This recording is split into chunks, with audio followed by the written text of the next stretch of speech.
Malaysia. Malaysia হচ্ছে দক্ষিণ পূর্ব Asian একটি দেশ। এটি একটি বৈচিত্র্যময় সংস্কৃতির দেশ আর প্রাণবন্ত একটি শহর এবং প্রাকৃতিক সৌন্দর্যের দ্বীপ রাষ্ট্র। এখানে মূল আকর্ষণ হচ্ছে Petronas twin tower, বাটু cave island এবং মালাক্কা ঐতিহাসিক শহর।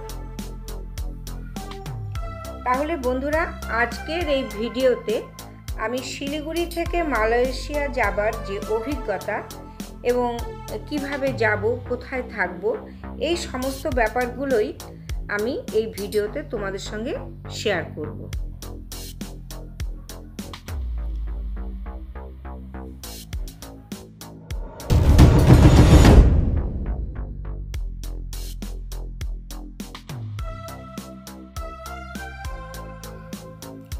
তো দেখো, আমাদের এই লাগেজপত্র সমস্ত রেডি, সব কিছু গুছিয়ে নিয়েছি। আর বহুদিনের স্বপ্ন ছিল আমার মালয়েশিয়া যাবার, তো আজ সেটা পূর্ণ হতে চলেছে। আমাদের ক্যাবও বোধহয় চলে এসছে।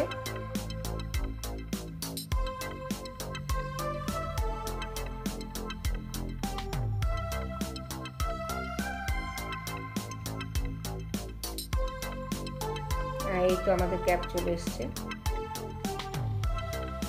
এখন আমরা যাব বাগডোগরা এয়ারপোর্ট। আমরা বাইপাস হয়ে যাচ্ছি। এই আশিঘর ট্রাফিক পয়েন্ট ক্রস করলো। তো সকাল 7টা, তো মনে হয় রাস্তায় ভিড় বেশি, জ্যাম নেই।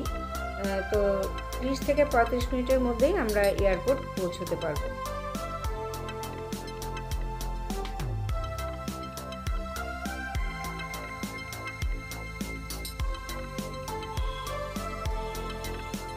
চলে এসছে বাগডোগরা এয়ারপোর্ট।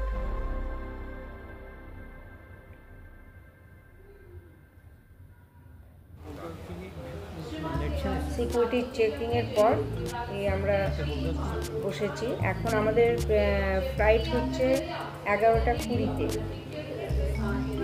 তো অ্যানাউন্স করছে লেট হবে, 1 ঘন্টার মতো লেট আছে। হ্যাঁ, যেহেতু ফ্লাইট লেট আছে তাই আমাদের বোর্ডিংয়েও কিছুটা সময় লাগবে।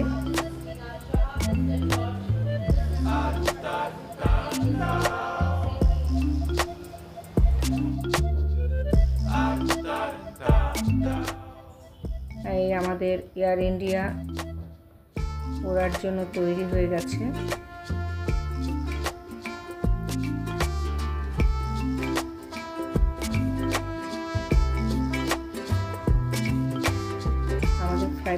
ফ্লাইট টেক অফ করলো।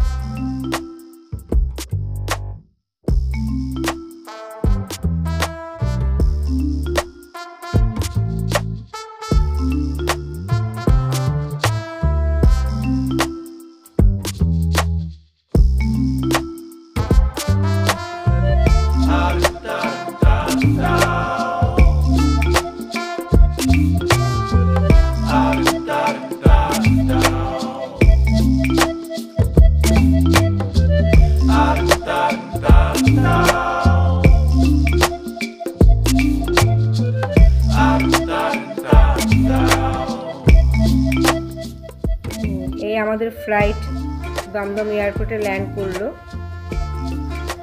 পৌঁছতে সময় লাগলো 40 মিনিট।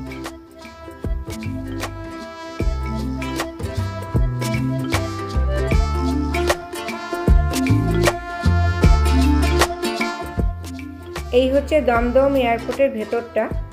আমরা 4 নম্বর গেট দিয়ে ঢুকে এই ইন্টারন্যাশনাল ডিপার্চারের সামনে চলে এসেছি। এই আমার ডান সাইডটাই হচ্ছে ইন্টারন্যাশনাল ডিপার্চার, আর এই যে বোর্ডটা দেখছেন, এই বোর্ডের ঠিক এপাশে বাঁ দিকটাতেই হচ্ছে ডোমেস্টিক্যাল ডিপার্চার। এখন আমি তোমাদের কিছু ইনফরমেশন দিতে চাই। এখন কিন্তু ইন্ডিয়ানসদের জন্য ভিসা ফ্রি আছে, আর এটি 31শে ডিসেম্বর 2026 পর্যন্ত থাকবে।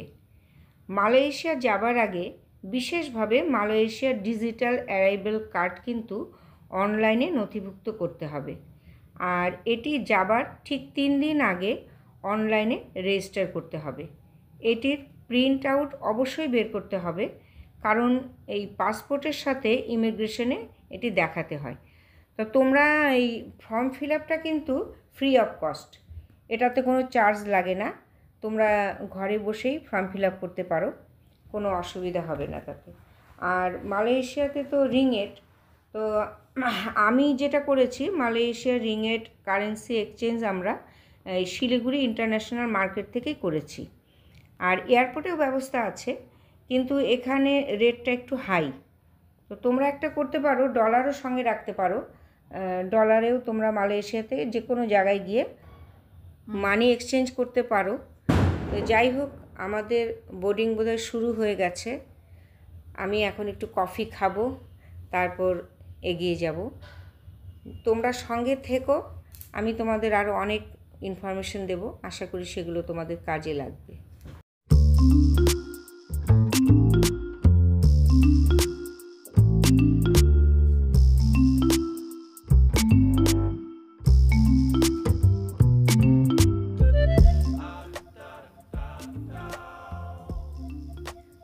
ঠিক 1:20-তে আমাদের এয়ার এশিয়া টেক অফ করলো।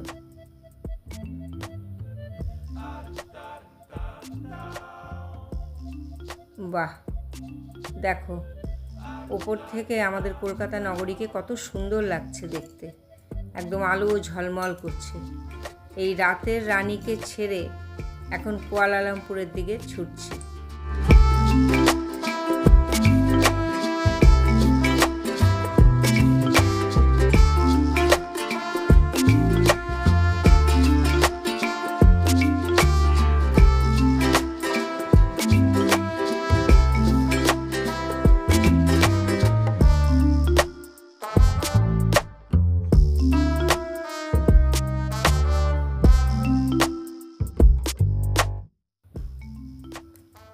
সকালে চোখ খুলেই দেখি মালয়েশিয়াতে সূর্য উদয়। বাহ, দারুণ। আর এই প্রথম বিদেশের মাটিতে পা রাখবো, বেশ রোমাঞ্চকর মনে হচ্ছে ব্যাপারটা, বিশেষ করে আমার কাছে। আমরা কুয়ালালামপুর পৌঁছে গেলাম।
তো আমাদের পেপার প্রসেসিং সমস্ত কমপ্লিট হওয়ার পর আমরা লাগেজ কালেক্ট করে এখন আমরা হোটেলের উদ্দেশ্যে রওনা দিচ্ছি। তো এই এয়ারপোর্ট থেকে আপনারা ট্রেনও পাবেন, ট্রেনের সুবিধেও আছে। আর এই দেখুন, এই কেএল টার্মিনাল 1 থেকে এই যে লেখা আছে বোর্ডটাতে এক্সপ্রেস ট্রেন আছে, কিন্তু এখানে কিন্তু কাউন্টারে টিকিট কাটা হয় না, এখানে অনলাইনে টিকিট করতে হবে ডেবিট কার্ড বা ক্রেডিট কার্ডের মাধ্যমে। আর আমাদের লোকেশন হিসাবে আমাদের গ্র্যাবেই সুবিধে হচ্ছে, তাই আমরা গ্র্যাব বুক করেছি। আমাদের ওখানে যেমন ওলা উবের, এই দেশে আবার গ্র্যাব।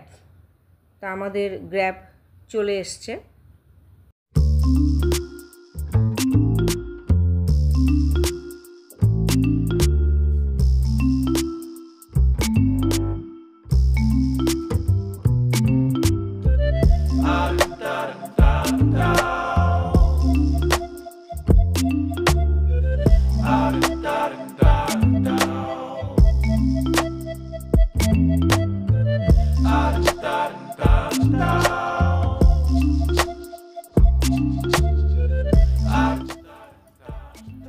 আমাদের হোটেল হচ্ছে বুকিট বিংথানে স্টার হোটেল।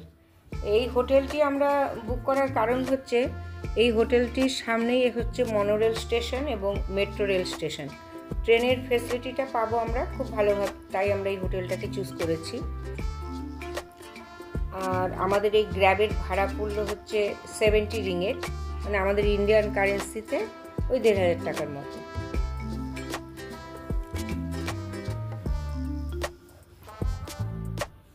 ওই যে দেখুন দূরে টুইন টাওয়ার দেখা যাচ্ছে, আর ওই যে কেএল টাওয়ার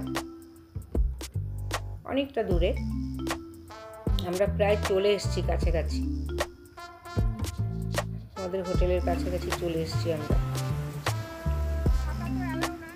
এই আমাদের হোটেলে পৌঁছে গিয়েছি।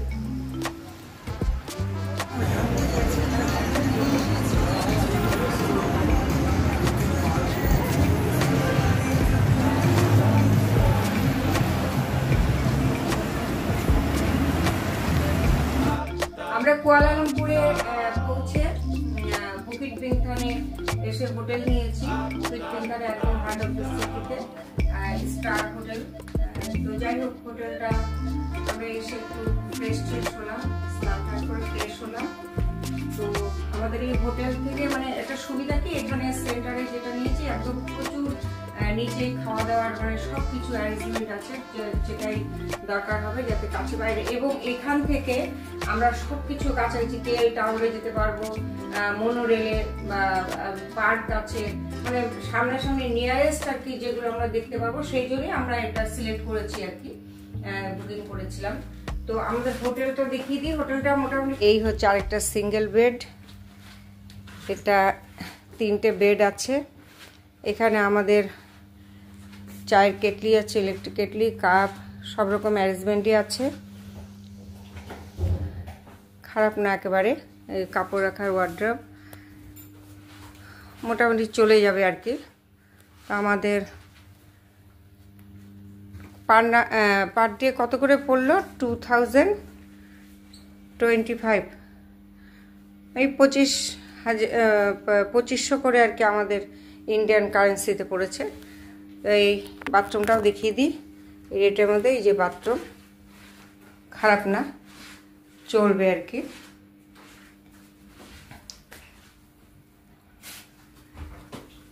তো যাই হোক, এই রেটে আমরা এখানে তো মানে রুপিস টাকা না, এখানে রিঙ্গিট। তো আমাদের টোটাল 4 দিনে কত 12,500 টাকা পড়ছে। তো আমরা এই ফ্রেশ হয়ে বেশ একটু ঘুমিয়েও নিয়েছি। ফ্রেশ হয়ে বাইরে বেরিয়ে এলাম চারপাশটা ঘুরে দেখার জন্য। আমাদের এই হোটেলের চারপাশেই বেশ বড় বড় মলও রয়েছে। আর আমাদের ঠিক হোটেলের পেছন দিকটায় বিশাল এক চায়না মার্কেট রয়েছে, ভালো ভালো খাবার পাওয়া যায় ওখানে, আমি আগে দেখেছি শুনেওছি। তো আমরা একেবারে রাত্রের ডিনার সেরে ঘুরে টুরে তারপরে যাব। তো যাই হোক, তোমরা কিন্তু আমার সঙ্গে থেকো আর এই ভিডিওটাকে লাইক করবে এবং কমেন্ট করবে, কিছু খারাপ লাগলেও কমেন্ট করে আমাকে জানাবে। আর সাবস্ক্রাইব করে অবশ্যই আমার পাশে থেকো, আমি আরও সুন্দর সুন্দর জিনিস তোমাদের দেখাবো। কারণ এই প্রথম আজ আমি মালয়েশিয়ার মাটিতে পা রেখেছি। এখানে যা যা সুন্দর জিনিস আছে, আকর্ষণীয় জায়গা আছে, সব কিছু আমি তোমাদের সঙ্গে শেয়ার করব। আমার কিন্তু এই প্রথম দিন বিদেশের মাটিতে হেঁটে বেড়াতে বেশ ভালো লাগছে। দেখো বৃষ্টি হচ্ছে, ছাতাটাও আনতে গিয়ে আনিনি, কারণ প্লেনে ছাতা অ্যালাউ করে না। তো আজ আমি ভিডিওটা এখানেই শেষ করছি। তোমরা কিন্তু অবশ্যই আমাকে সাবস্ক্রাইব করে আমার সঙ্গে থেকো।